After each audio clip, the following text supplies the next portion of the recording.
Assalamualaikum warahmatullahi wabarakatuh. Kembali lagi di channel kami Saranjana TV. Oke kawan-kawan semuanya, kali ini kita akan membahas salah satu pesugihan. Jadi ini pesugihan request daripada netizen yang ingin sekali mengetahui tentang suatu pesugihan. Oke, kita langsung tanyakan kepada narasumber yang mengerti dan paham dan bisa menjelaskan tentang pesugihan tersebut. Oke, untuk pertanyaan pertama yaitu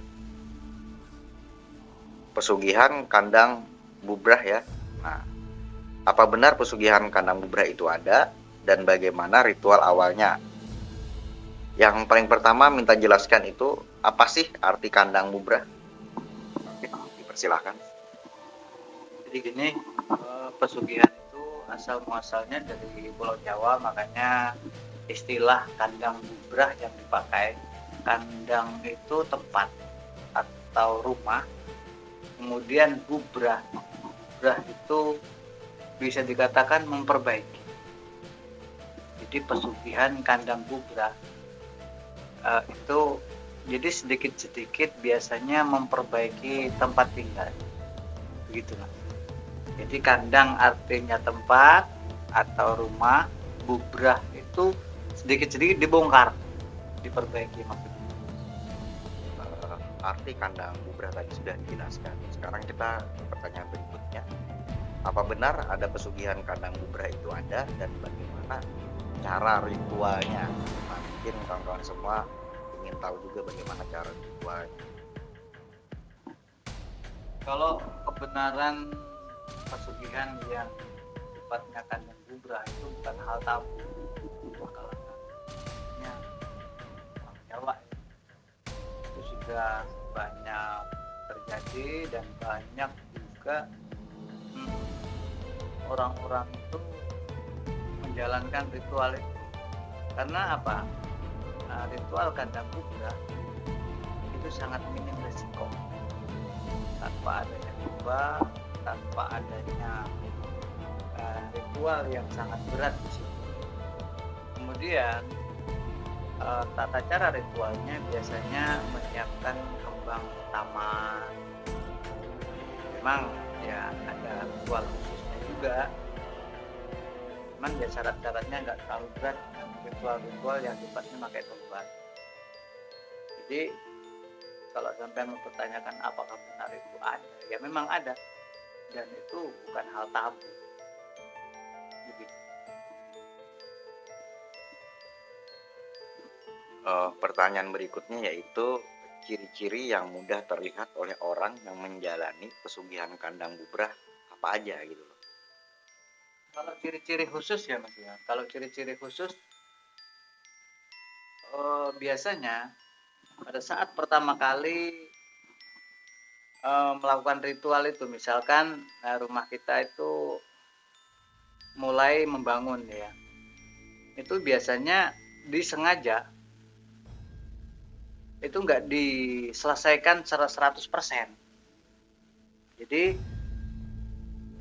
30% dulu atau 50% dulu, baru nanti pelan-pelan seiring waktu, biasanya per tahun ya.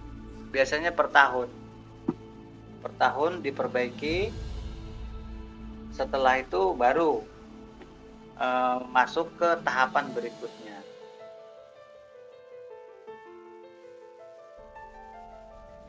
Kawan, itu tadi penjelasan sedikit ya. Ini kita mau nanyakan lagi. Ini kan apa namanya tadi tidak memakai tumbal.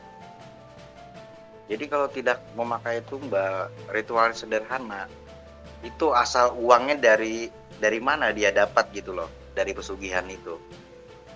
Kembali lagi ya, namanya ritual yang sifatnya ya kan cara bekerja ya, mencari rezeki bukan dengan cara bekerja, balik lagi ya, itu atas bantuan jin ya. Itu syarat-syaratnya tadi itu, sedikit demi sedikit dia diharuskan untuk memperbaiki. Kadang-kadang kalau sudah selesai nih, misalnya bikin rumah ya, misalnya sampean bikin rumah, kemudian rumah itu sudah selesai, mau nggak mau misalnya pagarnya yang harus dibongkar, diperbaiki lagi, atau biar nggak kelihatan bener, biasanya diganti motifnya, modelnya diganti, atau teras rumahnya itu setiap tahun wajib.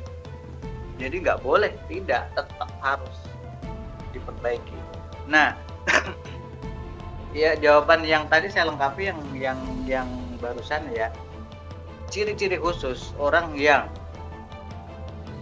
menganut atau melaksanakan ritual pesugihan kandang kubra itu biasanya 50% menyuruh tukang, 50% orangnya sendiri yang bekerja. Jadi bukan murni khusus mengundang tukang aja, tapi dia diwajibkan juga untuk ikut kerja. Itu ciri-ciri yang mudah terlihat ya, tapi ya jangan kita kemudian berprasangka setiap orang yang dikit-dikit memperbaiki rumah kemudian kita anggap dia menganut pesugihan kandang kubra. Ya enggak juga gitu loh, gitu Mas. Untuk pertanyaan berikutnya seperti ini, pesugihan kan banyak seperti babi ngepet, tuyul, dan lain-lain. Itu kan nominal uang yang ditarik. Itu munculnya dari mana gitu loh. Kalau tuyul kan jelas sudah ya kan, nanti disiapkan tempat spesial, nanti tuyulnya naruhnya di situ. Kalau ini seperti apa gitu? Kalau kandang kubra sendiri biasanya gini Mas, nggak muncul berupa uang seperti itu ya. Tapi setiap kita jatuh tempo punya keinginan untuk memperbaiki rumah, pasti ada jalan untuk dapatkan uang itu. Yang sering terjadi seperti itu. Jadi misalnya nih, setiap bulan 12 misalnya harus memperbaiki rumah. Nah, biasanya bulan-bulan 11 itu sudah tiba-tiba ada uangnya. Nggak tahu datangnya dari mana, yaitu tadi balik lagi yang saya omongin di awal tadi, yaitu di atas dasar bantuan jin tadi itu. Berarti nih ya, berhubung dengan permintaan jin, ya, ada juga berarti bukan amalan ya. Nah, Nah, ini pertanyaan yang paling ekstrim. Kira-kira di tanah bumbu ini, kira-kira ada nggak yang melakukan hal seperti itu? Kita nggak ini sih perkiraan aja gitu loh. saya kira di semua wilayah ada, karena hal itu bukan hal tabu ya. Kalau kita jalan-jalan ke daerah Gunung Kawi, di sana itu dari beberapa suku itu lengkap di sana. Yang orang-orang yang memang ingin ngaji sugih ya, kalau kata orang sini itu ngaji sugih. Itu dari beberapa daerah di sana. Mungkin ya pasti ada juga. Karena di sana lengkap, dari mana-mana pasti ada di sana.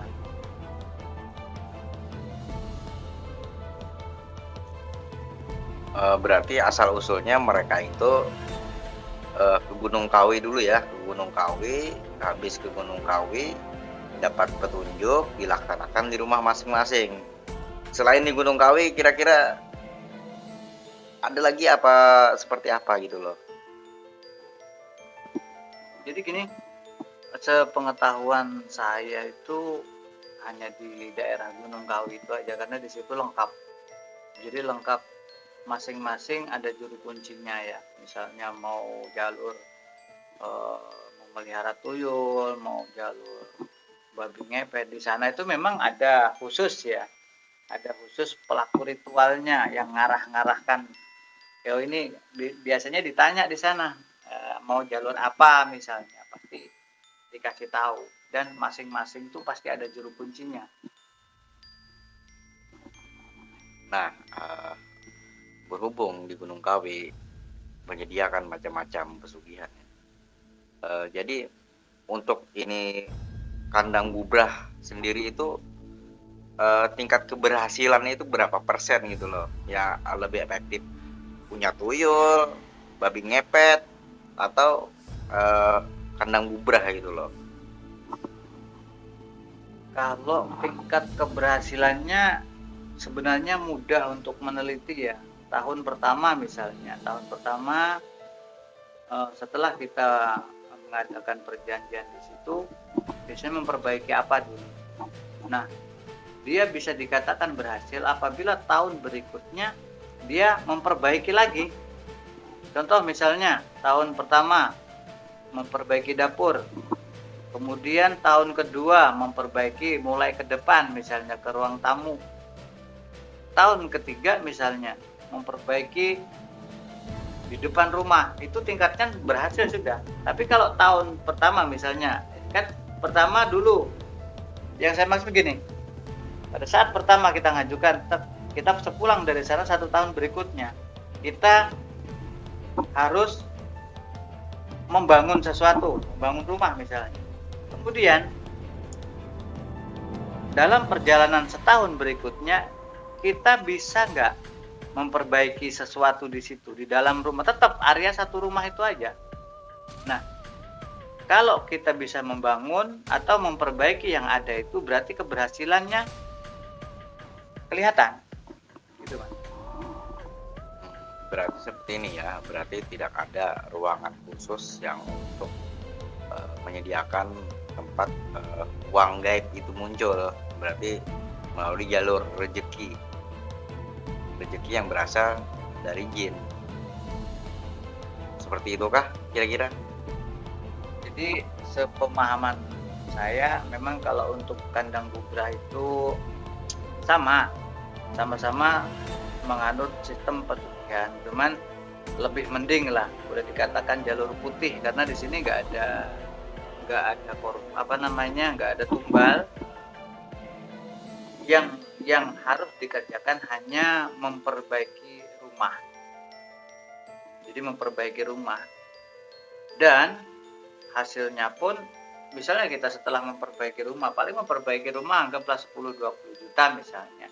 Ya selebihnya itu beli apa.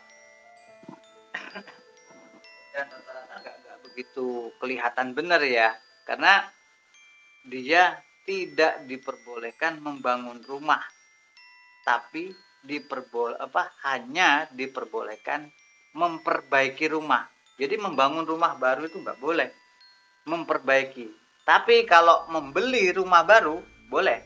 Membeli sudah jadi nih, beli rumah boleh, beli lahan boleh, tapi membangun rumah itu nggak boleh. Oke kawan-kawan semuanya, itu dia tadi penjelasan tentang kandang bubrah, sudah kita bahas tuntas ya. Oke kawan-kawan yang ingin bertanya silahkan di kolom komentar. Apabila kami sanggup menjawab, kami akan jawab. Oke, terima kasih banyak. Sekali lagi pesan saya, walaupun itu pesugihan yang sifatnya menganut pesugihan putih, pasti ya itu tadi, misalnya kita lupa, ya pasti ada konsekuensi yang harus kita terima. Contoh lupa memperbaiki apa dalam setahun, konsekuensinya pasti ada buat pelakunya ya. Kemudian pesan saya dan pesan saya lah intinya, jangan sampai kita berburuk sangka, misalnya kanan kiri kita perbaiki rumah, kemudian kita berburuk sangka wah itu menganut pesugihan kandang bubrah, jangan. Jadi lebih baik kita berbaik sangka aja. Oke kawan-kawan, itu dia pesan dan pesannya ya. Jadi jangan sampai kita berburuk sangka terhadap orang, misalnya yang sering memperbaiki rumah, itu belum tentu juga nanti akibatnya kita menimbulkan fitnah. Kembali lagi kita untuk berpikir positif terhadap orang lain. Kami cuma hanya menggambarkan sedikit cerita tentang pesugihan kandang bubrah. Oke kawan-kawan semuanya, Terima kasih sudah menonton. Sampai jumpa di channel kami berikutnya. Assalamualaikum warahmatullahi wabarakatuh.